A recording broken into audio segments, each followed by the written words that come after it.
അതിനെ കുറിച്ച് പറഞ്ഞു. ഇനി അടുത്തത് ഇസ്രായേലിലേക്ക് പോകാം. ഇസ്രായേൽ മഹാരാജാവ് പേരൊന്നും പറയുന്നില്ല, നിങ്ങൾക്ക് അറിയാവുന്ന ഇസ്രായേൽ മഹാരാജാവ്. ഇസ്രായേൽ എന്ന് പറയുന്നത് തന്നെ 4800 വർഷം മുമ്പ് നമ്മുടെ ഭാരതത്തിൽ ജീവിച്ചിരുന്ന പാണ്ഡവ വംശജരാണ്. അവരുടെ വംശത്തിൽപ്പെട്ട അവരുടെ പുനർജന്മങ്ങളാണ് ഇസ്രായേല്. പാണ്ഡവന്മാരെന്ന് പറഞ്ഞാൽ 5 പേരേ ഉള്ളൂ.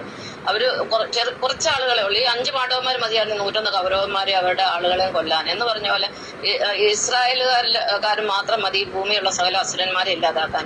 ഇസ്രായേലിന്റെ രാജാവായ അദ്ദേഹം അർജുനനെ പാണ്ഡവംശത്തിലെ അർജുനന്റെ പുനർജന്മമാണ്. അദ്ദേഹത്തിന്റെ കൂടെ എപ്പോഴും നിങ്ങളോട് ഞാൻ പറഞ്ഞിട്ടുണ്ട്, കൽക്കിരാമൻ എന്ന് പറഞ്ഞ അവതാരം ഈ ഭൂമിയിൽ അവതരിച്ചിട്ട് വർഷം 63 കഴിഞ്ഞു. 63 കഴിഞ്ഞു. അദ്ദേഹത്തിന് ആത്മജ്ഞാനം കിട്ടിയത് 2004-നും 2007-നും ഇടയ്ക്കായിട്ടാണ്. 2007-ലാണ് ശരിക്കും ആത്മജ്ഞാനം കിട്ടുന്നത്. അതിനുശേഷം അദ്ദേഹം ധർമ്മത്തിന്റെ കൂടെയാണ്. 2023-ലാണ് കൽക്കിരാമന് തന്റെ അവതാരത്തിന്റെ ദൗത്യം ആയ യുദ്ധങ്ങളൊക്കെ ഏറ്റെടുക്കുന്നത്, ദേവാസുര യുദ്ധങ്ങളൊക്കെ ഏറ്റെടുക്കുന്നത്. അപ്പൊ അദ്ദേഹം ഈ നെട്ട് പോലെയാണല്ലോ നമ്മുടെ മനസ്സെന്ന് പറഞ്ഞ ലോകം മുഴുവൻ നെട്ട് പോലെ പടർന്ന് പന്തലിച്ച് കിടക്കുകയാണ്. അപ്പൊ നമ്മൾക്ക് ആരോടാണോ താല്പര്യമുള്ള അവരുടെ അടുത്ത് നമ്മുടെ മനസ്സ് എപ്പോഴും എത്തിച്ചേരും.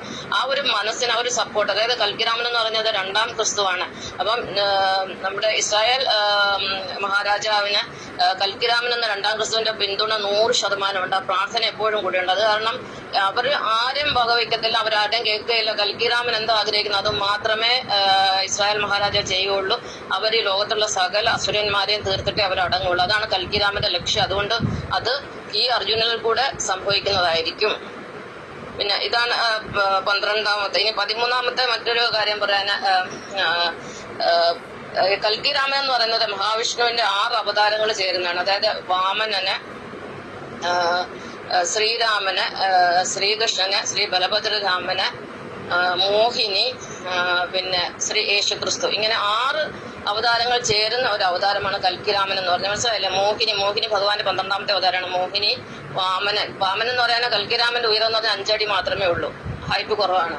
അപ്പം മോഹിനി, വാമനന്, പിന്നെ ശ്രീരാമന്, ശ്രീകൃഷ്ണന്, ശ്രീ ബലഭദ്രരാമന്, ശ്രീ യേശുക്രിസ്തു, ഇങ്ങനെ 6 പേര് ചേർന്ന ഒരു അവതാരമാണ് ശ്രീ കൽക്കിരാമൻ. ശ്രീ കൽക്കിരാമന് ലോകത്തിൽ ഒരു മനുഷ്യരെയും ഭയമില്ല. ലോകത്തിലുള്ളവർ മുഴുവൻ എതിർത്താലും കൽക്കിരാമനെ തോൽപ്പിക്കാൻ സാധ്യമല്ല. ഒരു കാര്യത്തിലും കൽക്കിരാമന് പകരം വയ്ക്കാൻ ആരുമില്ല.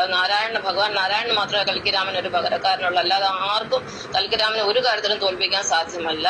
അപ്പൊ ഇതൊക്കെയാണ് ഇന്ന് ഭൂമിയിലുള്ള പുനർജന്മങ്ങളെ പറഞ്ഞ് സമയം ഒരുപാട് പോയി. പക്ഷെ ഈ കാര്യങ്ങളൊക്കെ ഇത്രയും വിശദമായിട്ട് പറഞ്ഞില്ലെങ്കിൽ ഇത് പറയുന്നതുകൊണ്ട് യാതൊരു അർത്ഥമില്ല. ഞാൻ എന്തായാലും പുനർജന്മം എന്ന ടോപ്പിക്ക് തൽക്കാലം ഇവിടെ നിർത്തുകയാണ്. ഇനി നമുക്ക് നാളെ മറ്റൊരു പുതിയ ടോപ്പിക്കുമായിട്ട് വരാം, പുതിയൊരു പാഠത്തിലേക്ക് കടക്കാം. നന്ദി, നമസ്കാരം.